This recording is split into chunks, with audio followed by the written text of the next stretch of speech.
ఈరోజు ప్రపంచంలో ఒక ఉన్నతమైన స్థాయిలో ఉన్నవారి దగ్గరికి వెళ్ళి మీరు ఎవరండి అని అడిగితే వాళ్ళు అంటారు, మేము ధర్మశాస్త్రమును అనుసరించేవారమండి. ఈ లైట్ కనుక్కున్న ఆయన దగ్గరికి వెళ్ళి నీకు ఎలా వచ్చింది ఇది అని అంటే, ధర్మశాస్త్రమును అనుసరించినమండి. గాలిలో ఎగురుతున్న ఫ్లైట్ ఎలా ఎగురుతుంది, ఎలా కనిపెట్టినవయ్యా నువ్వు అని అడిగితే, ధర్మశాస్త్రమును నేను అనుసరించినానంటాడు.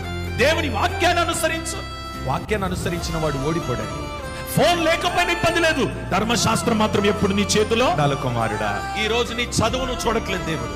నా దేవుడు నీ దగ్గర ఏం కోరుతున్నాడో తెలుసా? నీ యొద్ద ధర్మశాస్త్రం ఉందా లేదా? ఉదయకాల స్తోత్ర ప్రార్థన అయిందా? మోకరించు, ఒక అధ్యాయం చదువు. దేవుని వాక్యము నీ దగ్గర ఉందా?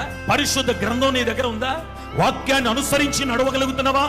అవకాశం ఉన్నప్పుడు, సమయం ఉన్నప్పుడు, ఖాళీగా ఉన్నప్పుడు దేవుని వాక్యం చదవండి.